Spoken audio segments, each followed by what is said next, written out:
Às 11 horas da noite do dia 16 de abril de 1943, um comboio de veículos parou em frente ao Hotel de la Poste, na vila de Saint-Zurier, no sudeste da França. Os homens que desceram eram o sargento Hugo Bleicher, da Abwehr, um oficial da temida Gestapo e um destacamento de tropas italianas. Graças a uma denúncia, eles sabiam exatamente quem estavam procurando e onde estavam escondidos. Odette Sanson estava na França há 5 meses. Ela estava trabalhando como mensageira para a rede de inteligência britânica que se estendia pelas montanhas do sudeste da França. Quando as botas desceram pelo corredor e a arma foi pressionada em suas costas, ela não tentou fugir. Em vez disso, ela chamou por Peter Churchill, o líder de sua rede, implorando para que ele não fugisse. Em menos de 1 hora, ambos estavam sob custódia nazista. Nos 2 anos seguintes, a Gestapo faria de tudo para quebrá-la. Esta é a história de Odette Sanson, um espinho na carne dos nazistas e a espiã mais condecorada da Segunda Guerra Mundial.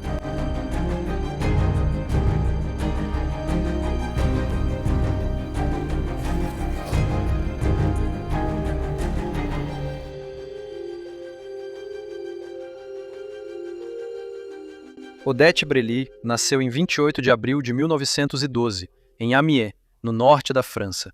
Seu pai, Gaston, era um banqueiro e soldado condecorado que foi morto em 1918, apenas 30 dias antes do armistício. Odette tinha 6 anos de idade. Seus avós levavam ela e o irmão Louis para colocar flores no túmulo de Gaston todo domingo. E seu avô dizia que outra guerra viria, e quando isso acontecesse, seria dever dele servir como o pai havia servido. Odette foi atormentada por doenças durante a infância. A poliomielite, aos 7 anos, a deixou paralisada por mais de 1 ano e cega por 3 anos e meio. Depois, ela foi acometida por febre reumática. Na esperança de que o ar do litoral lhe fizesse bem, a família mudou-se para Bolonha em 1926, matriculando Odette em um colégio de freiras. Seus boletins finais a descreviam como inteligente e cheia de humor, mas obstinada, petulante e de vontade forte. No verão de 1930, ela conheceu Roy Sanson, filho de um oficial britânico que havia sido alojado com sua família durante a Primeira Guerra Mundial. Eles se casaram em 1931 e mudaram-se para Kensington, na Inglaterra, em 1932. 3 filhas vieram em seguida. Quando a guerra foi declarada em setembro de 1939, Roy se alistou, deixando Odette com as crianças em Londres para enfrentar a Blitz. Abrigando-se com suas filhas no abrigo Anderson no fundo do jardim, ela acabou aceitando que permanecer na cidade não era mais viável. Ela mudou a família para uma casa alugada perto da vila de Red Bull, na fronteira entre Somerset e Devon. Enquanto plantava legumes, cuidava das galinhas e cuidava de sua sogra doente no campo, as notícias da França ficavam cada vez piores. Ela soube pela Cruz Vermelha que os nazistas haviam tomado a casa de sua mãe e que seu irmão tinha sido ferido. Ela se sentia culpada por desfrutar de uma vida tranquila, enquanto outros morriam pela liberdade de seus filhos. Então, na primavera de 1942, a Marinha Real fez um apelo pelo rádio, pedindo ao público que enviasse fotografias pessoais da costa francesa para ajudar no planejamento da invasão. Odette achou que responder era o mínimo que podia fazer. Então reuniu fotografias de família das praias próximas a Calais e Bolonha e as enviou pelo correio. Mas ela, por engano, endereçou o pacote ao Ministério da Guerra, em vez do almirantado. Ela incluiu um bilhete explicando que seus pais eram franceses e que conhecia bem a região costeira. Apenas 1 semana depois, chegou uma carta convocando-a para Londres. Ela esperava que fosse apenas buscar suas fotografias. Em vez disso, ela se deparou com o Major Guthrie, que a interrogou sobre sua infância na França e testou sua fluência em francês. Ele perguntou se ela estaria disposta a ajudar no esforço de guerra. Sendo mãe de 3 crianças pequenas, ela disse que poderia ajudar com tarefas de tradução, mas o major tinha planos maiores para Odette Sanson. Ele perguntou se poderia passar o nome dela para um colega. Algumas semanas depois, no dia 28 de junho de 1942, Odette recebeu outra carta. Desta vez, era do capitão Selwyn Jepson, o oficial de recrutamento da Seção F, o braço de sabotagem e resistência do Special Operations Executive. Eles se encontraram no dia 10 de julho de 1942, no Hotel Victoria, em Londres. Ele explicou que a Seção F precisava de mulheres como ela, já que jovens franceses estavam sendo parados e reunidos para trabalho forçado, mas as mulheres ainda podiam se mover livremente como mensageiras. A princípio ela recusou, disse que não era inteligente o suficiente, não tinha preparo físico e não era adequada para esse tipo de trabalho. E além disso, seus filhos vinham em primeiro lugar.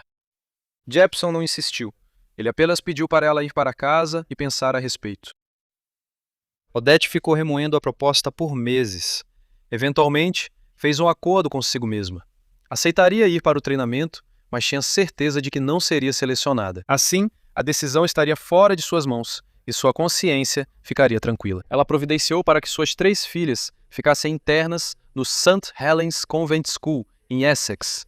Então, partiu. No dia 18 de julho de 1942, Odette foi vestida com um uniforme caqui, cinto e boina, e recebeu patente na First Aid Nursing Yeomanry, um corpo voluntário totalmente feminino que dava às agentes femininas do SOI status militar reconhecido e um uniforme de fachada, sem revelar sua verdadeira função. Mas Odette não estava destinada a missões de ambulância ou enfermarias como a maioria do corpo.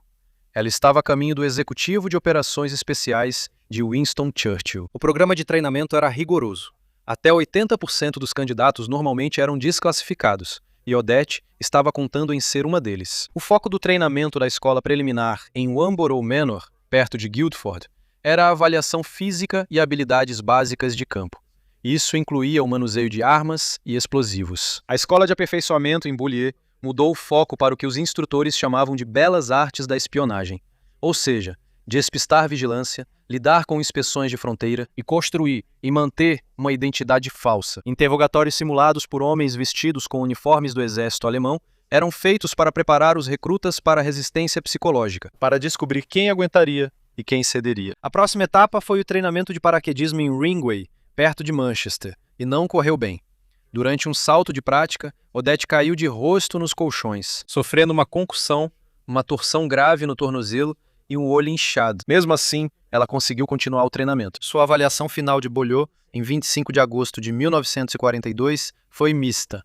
Os instrutores elogiaram seu entusiasmo, inteligência e patriotismo, mas a chamaram de impulsiva, precipitada em seus julgamentos e relutante em admitir que poderia estar errada. Eles concluíram que ela não tinha a clareza de mente necessária para trabalhos subversivos.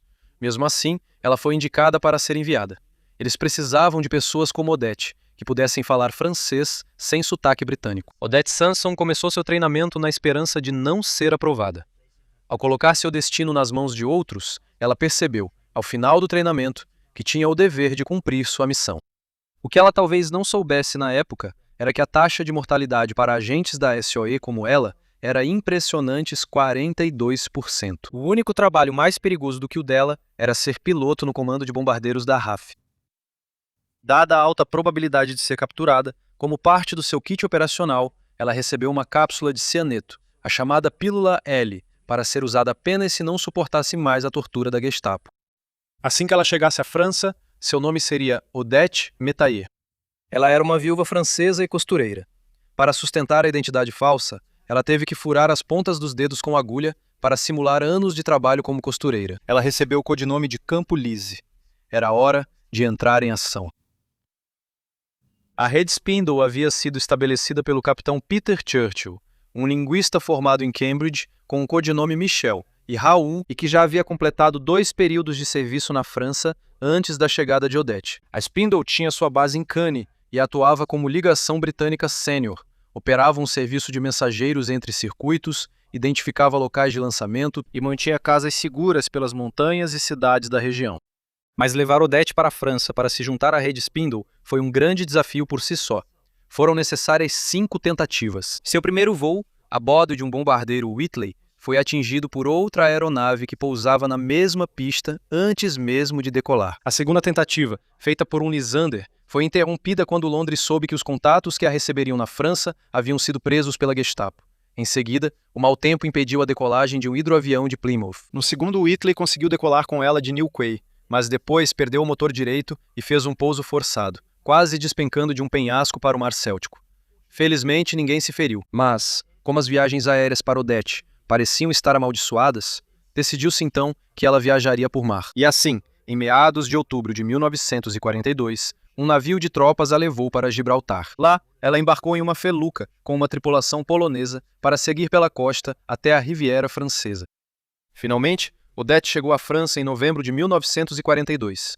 Ela começou seu trabalho como mensageira, carregando mapas e coordenadas para lançamentos de paraquedas, atravessando passagens de montanha e postos de controle alemães. A ligação de rádio com Londres era feita por Adolf Rabinovich, também conhecido como Alec. Ele era um judeu russo-egípcio e ex-legionário da Legião Estrangeira Francesa. O principal criptógrafo do SOE, Léo Marx, o chamou de um dos melhores operadores de rádio da França. Seu transceptor de 16 quilos precisava de 21 metros de antena, e com os radiogoniômetros alemães constantemente triangulando as transmissões, seu tempo no ar, em qualquer local, precisava ser curto. Ele era a linha vital de comunicação com Londres, e ele precisava ser protegido a todo custo. Churchill, Rabinovich e Odette formaram a espinha dorsal do apoio do SOE ao circuito Spindle. Apenas 4 dias após o desembarque, Odette foi enviada sozinha para Marsella para entregar fundos ao líder da resistência, André Massac, e recuperar uma mala com planos dos cais de Marsella. Ela levou 2 horas para encontrar, e quando terminou, já havia perdido o último trem, e estava enfrentando o toque de recolher. O contato dela a enviou para um bordel de soldados alemães, o único lugar seguro das patrulhas da Gestapo. Quando a polícia militar revistou o prédio de porta em porta às 3 da manhã, a cafetina disse a eles que ela tinha uma doença altamente contagiosa. Isso foi o suficiente para convencer os soldados a irem embora. Odette escapou ao amanhecer e voltou mais tarde naquele dia. Seria a primeira de muitas situações de risco. A rede Spindle foi acionada ao máximo em março de 1943. Jean e Simone Coté eram os proprietários de um hotel em San Giorgio, às margens do lago Annecy. Jean Coté havia se tornado amigo da rede e enviou uma mensagem a Churchill de que o Marquis de Glières, um grande grupo de resistência nas montanhas, precisava urgentemente de armas. Churchill coordenou uma grande operação de reabastecimento envolvendo 25 aeronaves que entregaram armas ao Marquis. Uma vez nas mãos da resistência, as armas foram usadas para sabotar ferrovias, pontes e barcaças nazistas por toda a região. Como em todas as redes de resistência, elas eram tão fortes quanto seu elo mais fraco. Para Churchill e Odette, o elo de segurança mais fraco foi encontrado na forma da rede CART. Liderado por André Girard, a CART era nominalmente a maior organização de resistência na França de Vichy. A segurança deles era frouxa. Girard mantinha uma lista com mais de 200 agentes, incluindo nomes e fotografias, em seu próprio escritório. Seu vice, André Massac, que Odette já havia visitado em Marsella, carregava uma cópia dessa lista consigo sempre que viajava.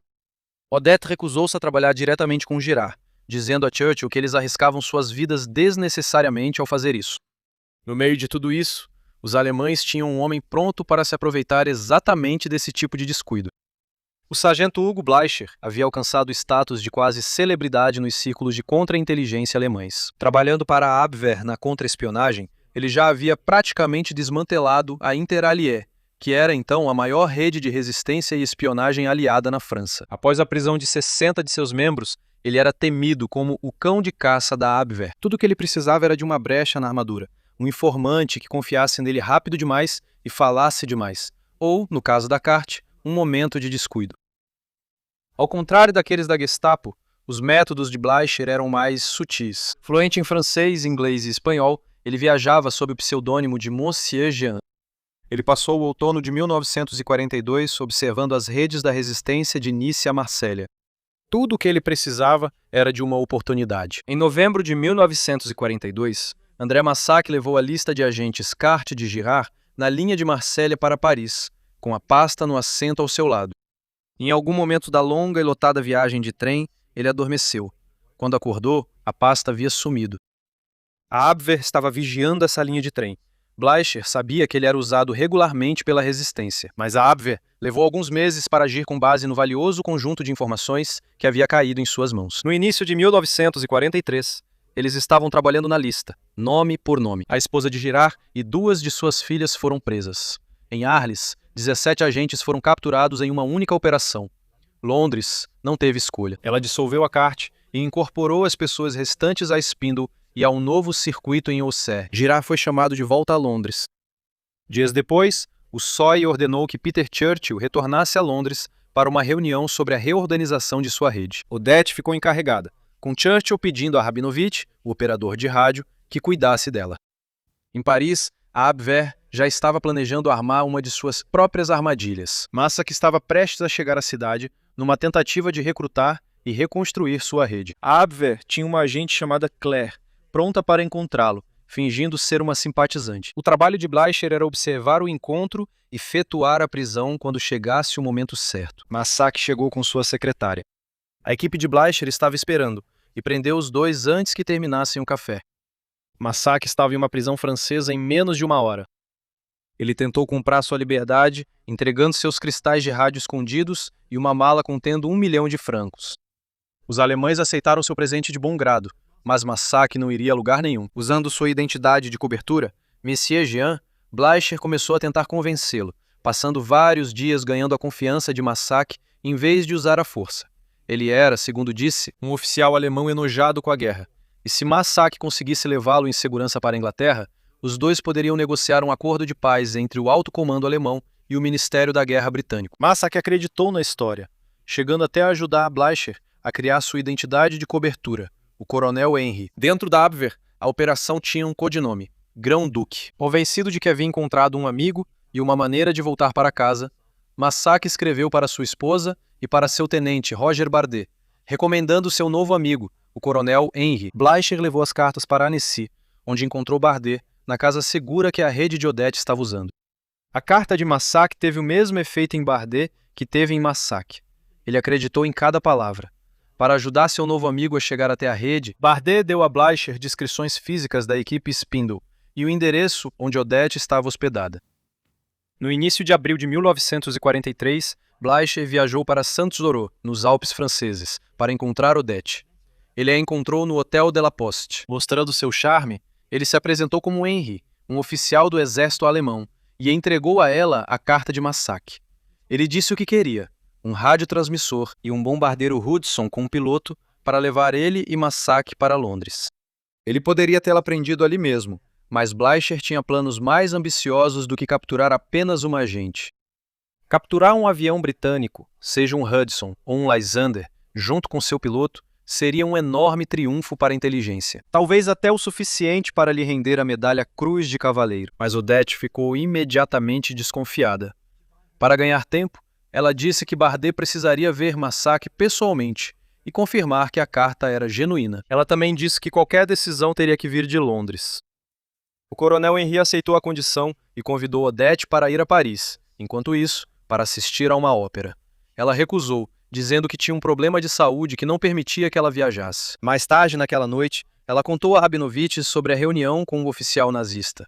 Ele também não acreditou em uma palavra sequer. Na manhã seguinte, Odette avisou Bardet. Londres quase certamente recusaria o plano, e dadas as suspeitas sobre as verdadeiras intenções do coronel Henry, não havia motivo para ele se aproximar de Paris. Mesmo assim, Bardet foi, aparentemente planejando resgatar Massac por conta própria. De volta à prisão de Fresnes, Massac abraçou seu grande amigo Jean, certo de que havia salvado sua vida. Com Bardet ao lado concordando, Bleicher foi além. Se Massac quisesse que seu povo fosse protegido, ele disse que precisaria de nomes como garantia, uma garantia contra represálias caso Henry fosse preso em Londres. Ainda acreditando no blefe, Massac escreveu 20 endereços de grupos da resistência de Bordeaux a Estrasburgo. Cada nome foi direto para o arquivo de Bleicher. Odette pediu para Rabinovich enviar imediatamente um telegrama para Londres sobre a reunião e o plano proposto. A resposta foi direta. Henry, extremamente perigoso. Você deve se esconder do outro lado do lago e cortar os contatos. Odette cumpriu apenas metade da ordem. Ela transferiu Francis Cametz, que liderava o circuito jockey, para uma casa segura em Cannes, e enviou Rabinovich para um esconderijo remoto. Ela encontrou um novo hotel, do outro lado do lago, em Taloy, que ela e Churchill poderiam usar como casa segura, mas demorou para realmente se mudar para lá. Isso se mostrou um erro crítico. Tendo dito a Henry que o voo não poderia ser arranjado antes do dia 18 de abril, ela achou que tinha ganhado tempo suficiente para se encontrar com Peter Churchill quando ele saltasse de paraquedas de volta à França. Ele deveria voltar a qualquer noite, e ela queria se reunir com ele antes que todos eles se escondessem. No dia 15 de abril de 1943, eles receberam a notícia de que Churchill estava voltando. Odette e Rabinovich subiram 6.000 pés pela montanha Semino, no escuro, para sinalizar para a aeronave da RAF que se aproximava. Assim que Churchill estava em terra, eles começaram a perigosa descida. Odette caiu feio na descida, descobrindo só muito tempo depois que havia fraturado uma vértebra da coluna. Mesmo assim, conseguiu continuar e seguiu em frente, ignorando a dor. No dia seguinte, era 16 de abril de 1943. Os planos do sargento Hugo Bleicher evidentemente haviam mudado. Ele deve ter descoberto que seu grande plano de capturar uma aeronave e um piloto britânicos não iria acontecer. Ele decidiu, então, capturar o que considerava o segundo melhor prêmio: os líderes de uma das redes de resistência mais ativas e disruptivas da França. Quando a arma foi pressionada contra as costas de Odette no corredor do hotel, sua primeira preocupação foi a carteira no paletó de Peter Churchill. Dentro dela havia 70 mil francos, mas, mais importante, os códigos de rádio de 6 agentes. Na confusão da prisão, ela trocou o paletó dele por um blazer esportivo e escondeu a carteira na manga. Em seguida, ela a escondeu debaixo do banco do carro durante o trajeto até o quartel. A Gestapo nunca a encontrou. Durante a transferência para Paris, ela e Peter combinaram uma versão para sustentarem todos os interrogatórios.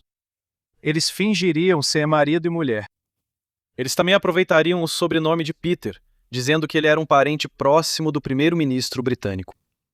Odette deveria afirmar ser a mente organizadora por trás da missão, que havia pressionado o marido a ir para a França. Na verdade, se Peter Churchill tinha algum parentesco com Winston Churchill, era tão distante que não fazia absolutamente nenhuma diferença para a sua situação como prisioneiro nazista. Mesmo assim, ele tirou total proveito do seu nome, esperando que a ligação familiar pudesse poupá-lo do pior das inevitáveis torturas que estavam prestes a enfrentar. E o disfarce funcionou de forma convincente. Os alemães viam Peter Churchill como um valioso refém político. Ele foi interrogado apenas 2 vezes e não sofreu tortura. Infelizmente para Odette, ela suportou sozinha o restante do que se seguiu. Odette Sanson foi levada para a sede da contra-inteligência da Gestapo na Avenida Foch, número 84, em Paris. Seu interrogador queria saber a localização de Adolf Rabinovich e Francis Kermatz, 2 agentes-chave que os alemães ainda não haviam capturado. A resposta de Odette era sempre a mesma: não tenho nada a dizer. Quando a pressão psicológica não produziu resultado algum, a Gestapo inevitavelmente recorreu à violência física. Suas costas foram queimadas com um ferro em brasa. Quando a queimadura não a quebrou, um torturador da Gestapo usou pinças cirúrgicas de aço para arrancar todas as 10 unhas dos seus pés, uma por uma. Apesar de estar meio delirante de tanta dor, ela não disse nada. Em junho de 1943, ela foi levada perante um tribunal na Avenue Foch e condenada à morte por 2 acusações. Primeiro, como espiã britânica, e segundo, como uma francesa trabalhando contra a ocupação.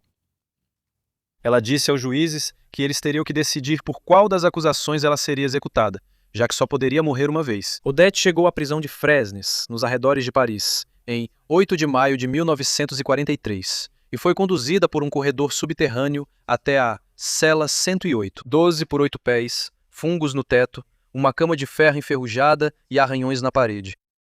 Ela foi classificada como grande criminale. Os avisos na porta da cela dela especificavam: sem livros, sem banhos, sem pacotes, sem exercícios e sem privilégios. A sua ração diária era um pequeno pedaço de pão preto, uma tigela de sopa rala de nabo ou repolho e uma xícara do que se fazia passar por café. Em outubro de 1943, ela havia desenvolvido pleurísia e uma glândula em seu pescoço havia inchado até o tamanho de uma toranja. Hugo Bleicher visitou ela e Peter na prisão de Fresnes, trazendo cigarros e expressando vergonha pela tortura que, segundo ele, não conseguiu impedir. Peter recebeu privilégios especiais devido à sua importante ligação política, ou pelo menos era o que os nazistas acreditavam. Ele chegou a ser autorizado a sair sem algemas, com permissão para tomar banho no apartamento de Bleicher e trocar de roupa, após o que foi levado para almoçar. No dia 13 de maio de 1944, Odette foi transferida de trem para a prisão criminal de Karlsruhe, na Alemanha. Ela foi algemada a outra agente da SOE, Yolanda Bickmann, e outras 5 mulheres da SOE fizeram a mesma viagem. Em Karlsruhe, as mulheres foram mantidas em celas separadas e colocadas para trabalhar costurando uniformes e descascando batatas. As perspectivas das mulheres eram sombrias. A ordem dos comandos de Hitler exigia que elas fossem entregues à SD para execução sem julgamento. Como prisioneiras da noite e do nevoeiro, elas desapareceriam sem deixar vestígios. No mês seguinte, Vera Lee, Diana Roden e Andrea Borel foram retiradas de Karlsruhe e executadas em 6 de julho de 1944, no campo de concentração de Natzweiler-Struthof. Yolanda Beckmann, Madalena Demirel e Eliel Puin foram mantidas por mais tempo, mas depois executadas em Dachau, em setembro. Nessa época, a máquina de guerra nazista estava sendo pressionada de todos os lados pelos aliados. No dia 18 de julho de 1944, Odette foi transferida de Karlsruhe. Ela chegou ao campo de concentração de Ravensbrück ainda naquele mês e foi colocada no bunker, o bloco de punição mais severo do campo, em uma cela com a janela emparedada. O comandante Fritz Suren ordenou que ela fosse conhecida dentro do campo como Frau Schure, para evitar que o nome Churchill chamasse atenção. Em agosto de 1944, após os desembarques aliados no sul da França, a SS ligou o aquecimento central em sua cela na potência máxima e lhe negou comida por uma semana. O calor prolongado causou escorbuto e disenteria. Seu cabelo caiu e ela ficou extremamente desnutrida. Quando um guarda disse a Suren que ela provavelmente morreria em uma semana, ele permitiu que ela recebesse tratamento médico e injeções de vitaminas no hospital do campo, mantendo-a viva, mas em isolamento. Em dezembro de 1944, Suren a transferiu para a cela 32, no prédio principal do bunker, a cerca de 6 metros do crematório. Ela podia ouvir as máquinas através da janela murada. Cinzas e fragmentos de cabelo humano entravam pela pouca ventilação que havia e se depositavam no chão. Em 16 de abril de 1945, Fritz Suren recebeu ordens de Heinrich Himmler para executar todos os prisioneiros do bunker e testemunhas antes que o campo fosse libertado. Ele não cumpriu essas ordens no caso de Odette. Ele concluiu que um parente do primeiro-ministro britânico valia mais para ele vivo do que morto. Com o exército russo se aproximando do campo pelo leste, ele achou que precisava de uma moeda de troca. No dia 1º de maio de 1945, com as forças russas se aproximando, Fritz Suren levou Odette para fora de Ravensbrück, em seu conversível Mercedes-Benz branco. Dirigindo em direção às linhas americanas, com um piquenique e uma garrafa de vinho Borgonha pelo caminho, ele calculou que ser visto como um homem que havia protegido pessoalmente uma parente do primeiro-ministro lhe garantiria o tratamento mais brando. Quando chegaram à posição americana, Suren disse aos soldados que Odette era parente de Winston Churchill e que ele havia cuidado bem dela. Odette explicou aos soldados a verdadeira situação. Ela disse a eles que o homem ao seu lado era Fritz Suren, comandante do campo de concentração de Ravensbrück, e que eles deveriam torná-lo prisioneiro imediatamente. Finalmente, e milagrosamente, Odette estava livre e viva. Ela retornou a Londres no dia 8 de maio de 1945, o dia da vitória na Europa, chegando em meio às celebrações da cidade. Os médicos do Hospital Militar Queen Alexandra, em Milbank, descreveram seu estado como deplorável. Ela pesava menos de 38 quilos. Sua quinta vértebra, quebrada na montanha Seno, ficou sem tratamento por 2 anos, e as unhas dos pés arrancadas na Avenida Foch nunca cresceram novamente. Ela reaprendeu a andar sobre os calcanhares e usou sapatos masculinos por 2 anos enquanto se recuperava. O casamento dela com Roy Sanson não sobreviveu à guerra, ou pelo menos ao que a guerra fez dela. Eles se divorciaram em 1946. Ela e Peter Churchill se casaram em 15 de fevereiro de 1947, no cartório de Kensington. A imprensa tratou isso como um conto de fadas. Em agosto de 1946, o Palácio de St. James anunciou que Odette havia recebido a Cruz de Jorge. Ela foi a primeira mulher a recebê-la em vida. Na sua cerimônia de condecoração no Palácio de Buckingham, em novembro daquele ano, o rei Jorge VI pediu pessoalmente que ela liderasse a procissão dos 250 agraciados. Ela também foi condecorada pelos franceses, recebendo a Legião de Honra. A fama de Odette e Peter Churchill atingiu novos patamares após o lançamento do filme Odette, em 1950, estrelado por Anna Neagle e Trevor Howard, no qual suas experiências de guerra foram dramatizadas. Mas todo esse reconhecimento público trouxe muita atenção e escrutínio. No final dos anos 1950 e na década de 1960, a deputada Dame Irene Ward iniciou uma campanha para que a George Cross fosse revogada, alegando que Odette havia exagerado sobre sua tortura e que sua sobrevivência em Ravensbrück tinha sido resultado de um relacionamento íntimo com o comandante do campo. Ela também estava obcecada com o relacionamento entre Sanson e Churchill, e se isso havia levado a falhas de segurança e comprometido a missão.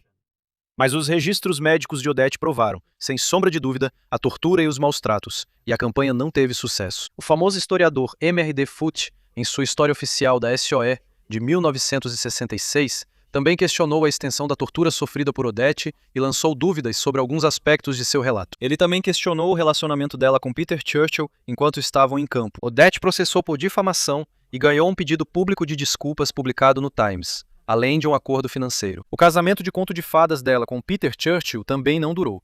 Ele deu palestras e publicou uma autobiografia em 3 volumes, e a atenção pública que ele buscava era algo que ela achava difícil de suportar. Eles se divorciaram em 1956. Ela se casou depois com Geoffrey Hallows, também ex-oficial do SOE.